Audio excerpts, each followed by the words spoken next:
So we are starting with the first theory of macroeconomics, that is determination of output and employment.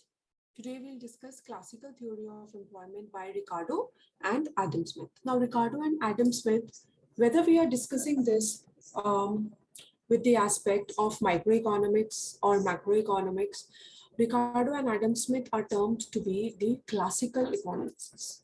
Okay, so now we'll first discuss what are the assumptions associated with this theory. First is full employment without inflation.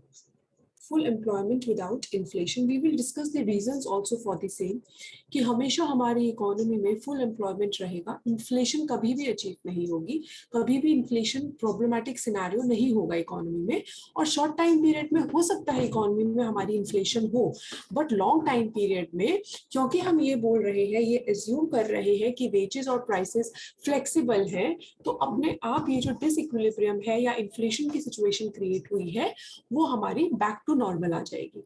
इसका in depth discussion अभी आगे है. So this is the first assumption, that is classical economists assume that there is full employment without inflation in the economy always. Then they assume that there is perfect competition in labor and product markets. Then it is a closed laissez-faire capitalist economy. Laissez-faire मतलब होता है कि government का कोई control नहीं है, government का कोई रोल नहीं है इकोनॉमी के अंदर.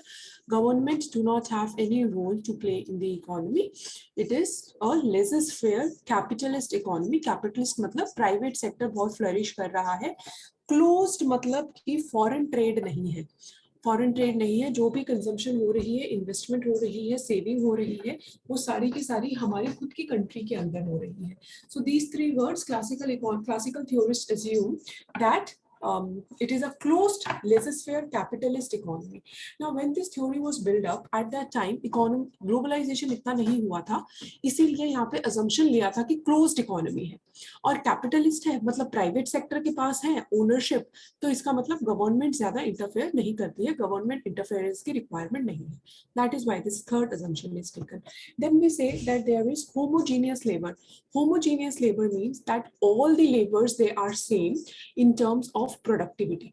अगर एक लेबर एक घंटे में एक यूनिट प्रोड्यूस कर रहा है तो दूसरा लेबर भी एक घंटे में एक यूनिट ही प्रोड्यूस करेगा, ये assumption ली है.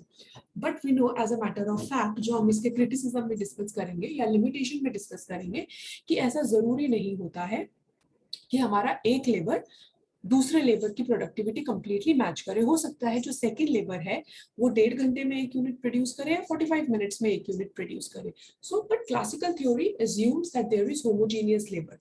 Then we say fifth assumption is that economic output is divided between consumption and investment expenditure. मतलब हम ये बोल रहे हैं y is equal to c plus I. Why are we limited only to c plus I and we are not taking net exports? Because we are saying that we are in a closed economy जहाँ पे foreign trade नहीं हो रहा है, तो जो भी output है वो हमारा consumption और income में, consumption और investment में domestically ही divide हो रहा है. Then we are saying that quantity of money is given. Quantity of money मतलब हमारा money supply given है economy में. Wages and और given का ये भी मतलब होता है कि constant है, क्योंकि अगर government का इतना रोल नहीं है तो इसका मतलब हमारा printing of money ज्यादा नहीं है. Quantity of money is given, it is constant. Then we say that wages and prices they are flexible. एकदम से अगर कोई सिनेरियो चेंज होता है तो क्विकली हमारे प्राइसेस भी एडजस्ट कर जाते हैं, क्विकली हमारे वेजेस भी एडजस्ट कर जाते हैं. बट उस टाइम पे क्योंकि हमारे प्राइवेट सेक्टर इतना ज्यादा प्राइवेट कंपनीज नहीं थी, तो बहुत इजी था कि ठीक है 2-4 हमारी बिग कंपनीज है तो वो बहुत इजीली अपने वेजेस को चेंज कर सकते थे. बट अभी तो हमारी इतनी ज्यादा कंपनीज है, एकदम से सारे वेजेस चेंज नहीं हो सकते. बट उस टाइम पे we can say to some extent they were comparatively more flexible. Then we say that money wages and real wages they are directly related and they are proportional. See, when we are saying what do we mean by money wages? Money wages का सीधा मतलब होता है कि हमारी income कितनी है, suppose 1000 rupees, इसका ये मतलब है मनी वेज. बट जब हम रियल टर्म्स में बात करते हैं, इसका मतलब ये मनी वेज हमें कितने गुड्स प्रोवाइड कर रहा है. तो उसका सपोज अगर हम अभी एग्जांपल के लिए ले रहे हैं कि सिंगल गुड मार्केट है, सपोज हम कोई भी चीज परचेज करते हैं तो उसका प्राइस कितना है 10 रुपीज, तो हमारी रियल वेजेस कितनी हो जाएंगी 1000 डिवाइडेड बाय 10, दैट इज 100. ये हमारा रियल वेज है. अब हम बोलते हैं कि सपोज हमारा जो इनकम है वो 2000 हो गया है, अब हमारी मनी इनकम तो 2000 से इंक्रीज हुई है, एंड सपोज हमारा जो रियल इनकम है दैट इज 2000 डिवाइडेड बाय, या रियल वेजेस है 2000 डिवाइडेड बाय 10, तो हम बोलेंगे हमारे रियल वेज कितने हो गए, 200 हो गए, ठीक है। So this is how we do. Now suppose we are saying कि ये जो हमारी प्राइस है रियल वेज, मतलब जो money wage divided by real wage क्या होता है, money wage divided by the price. अब सपोज ये जो प्राइस है ये 10 की जगह ये भी इंक्रीज हो गया, तो ये कितना हो जाएगा, 2000 सपोज 20 हो गया हम लोगों का, तो हमारा रियल वेज तो कांस्टेंट ही रहा। सो क्लासिकल थ्योरिस्ट ये अज्यूम करते हैं कि मनी वेज और रियल वेज डायरेक्टली रिलेटेड है। अगर मनी वेज इंक्रीज कर रहा है तो रियल वेज भी इंक्रीज करेगा और सेम प्रपोर्शन से करेगा, अगर हमारे प्राइसेस कांस्टेंट है तो। पर प्राइसेस चेंज होंगे तो हमारे रियल वेजेस के अंदर इंक्रीज भी हो सकता है, डिक्रीज भी हो सकता है, डिपेंडिंग अपॉन कि हम लोगों का प्राइसेस कितना चेंज कर रहा है, इंक्रीज कर रहा है, डिक्रीज कर रहा है, किस रेशो में कर रहा है। Then ninth assumption we discuss is capital stock and technological knowledge are given in the short run. Okay, यहाँ पे given का क्या मतलब है, that they are constant in the short run. Capital stock and technological knowledge. Why are we saying that they are constant in the short run? Because capital stock के लिए और technological knowledge को improve करने के लिए या capital stock increase करने के लिए हमें पैसे की इन्वेस्टमेंट की, सेविंग की जरूरत होती है, जो शॉर्ट रन में एकदम से इंक्रीज नहीं की जा सकती। इसीलिए हम बोलते हैं कि शॉर्ट रन में machinery, capital stock, technological knowledge, skills, ये सब कांस्टेंट रहते हैं। Okay, now we are, I hope we are clear with all these nine assumptions. Now we'll move towards the next part, that is Say's law and classical theory. Say's law basically बोलता है that supply creates its own demand. अगर हम market में किसी चीज की supply करेंगे तो उसकी डिमांड नेचुरली अगर हो जाएगी. They have reasons for the same. Let's discuss why he says so that supply creates its own demand. The belief of classical economists regarding the existence of full employment in the economy is based on this Say's law. जो हमने first assumption discuss की थी ना, full employment in the economy without inflation, उसका एक base ये भी है कि ये Say's law पे ये theory based है that supply creates its own demand. Classical economist completely rule out करते हैं इस पॉसिबिलिटी को कि हमारा ओवर प्रोडक्शन हो सकता है इकोनॉमी में, क्योंकि उनको ऐसा लगता है कि जो भी हमारी प्रोडक्टिव कैपेसिटी में इंक्रीज होता है या हमारा फिक्स्ड कैपिटल में इंक्रीज होता है वो मार्केट में इमीडिएटली सेल आउट हो जाएगा, और कभी भी दे अज्यूम कि कभी भी लैक ऑफ डिमांड मार्केट में अकर नहीं होगी। तो जो भी हम प्रोड्यूस कर रहे हैं उसकी डिमांड होएगी और वो इमीडिएटली सेल ऑफ हो जाएगा। तो ओवर प्रोडक्शन वाला सिनेरियो कभी भी इकोनॉमी के अंदर अकर नहीं करेगा। Now according to the classical theory, level of income और एम्प्लॉयमेंट हमारा दो तरीके से जनरेट होता है, दो चीजों पे डिपेंड करता है, दो फैक्टर्स से इम्पैक्ट होता है। फर्स्ट इज फिक्स्ड स्टॉक, मतलब जो हमारा फिक्स्ड कैपिटल है, and second is wage goods fund. Wage goods fund मतलब जिसको हम सर्कुलेटिंग कैपिटल भी बोलते हैं, लिक्विड कैपिटल भी बोलते हैं, जो हमारा लेबर से एसोसिएटेड होता है। So we can classify the factors into fixed stock, that is fixed capital and working capital, circulating capital, liquid capital और wage goods funds. Now we say, because classical economist says that there is no deficiency of demand in the economy, and hence there will be never a problem of overproduction. So the capital accumulation and expansion of productive capacity will continue till all the people are employed, and there is no reason कि क्यों हमारी कोई भी productive capacity से यहाँ पे मतलब है हमारा fixed capital भी और workers भी, कि कोई भी ऐसा reason नहीं है कि ये underutilized रहेंगे। हमेशा हम जितना भी प्रोड्यूस करेंगे उसकी डिमांड होएगी, फैक्टर्स ऑफ प्रोडक्शन, लेबर अच्छे से यूज होएगा, and there will be full employment in the economy. Let us understand the concept of full utilization of productive capacity more clearly. See, the income that is not spent on consumer goods, that is automatically invested, but here we are discussing closed economy. तो closed economy में हमारा domestically ही अपनी ही country में investment भी होएगा और consumption भी होगा, और जो कंज्यूम नहीं होगा वो हमारा डायरेक्टली सेव होएगा या इन्वेस्ट होएगा.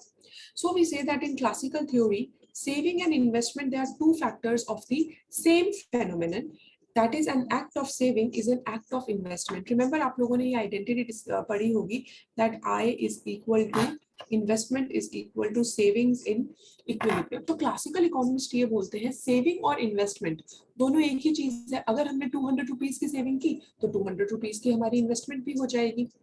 बट इसका कीन्स ने एक क्रिटिसिज्म दिया है, अगर हम अभी अपना बैंक में जाके डिपॉजिट करते हैं सपोज 100 रुपीज, जरूरी नहीं है कि बैंक उसको इमीडिएटली लोन आउट कर देगा 100 रुपीज को, वो इमीडिएटली इन्वेस्टमेंट में चलाएगा, जरूर चला जाएगा वो पैसा। That is not important, that is not necessary that it will happen.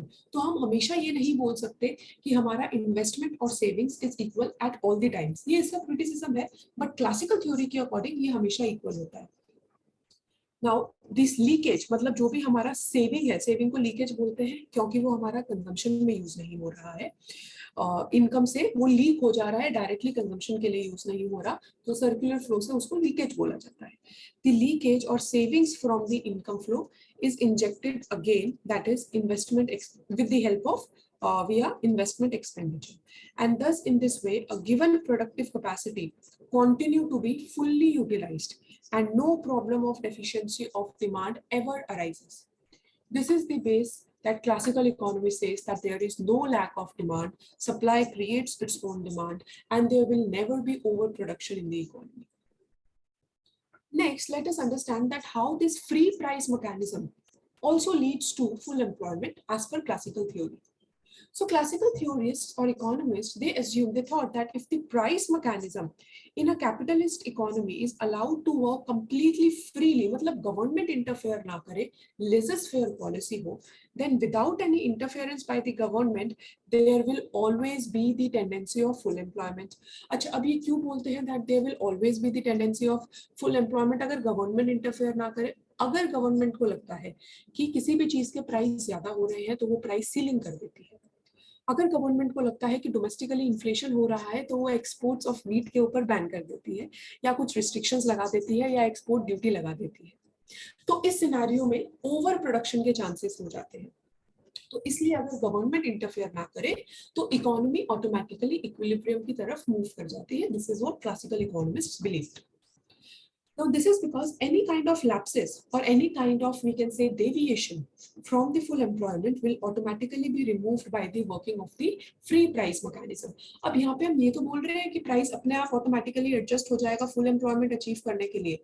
तो अभी जो हमारा सिनेरियो इकोनॉमी में चल रहा है, या जो हमारा वीट का बहुत ज्यादा प्राइस इंक्रीज हो रहा था बिकॉज इसकी एक्सपोर्ट डिमांड इंडिया से इंक्रीज हो रही थी, सो प्राइस तो इंक्रीज हो रहे थे, इन्फ्लेशन तो हो रही थी इकोनॉमी में, जिसकी वजह से हमारा जितना भी प्रोड्यूस हुआ है वो कंज्यूम हो जाता है।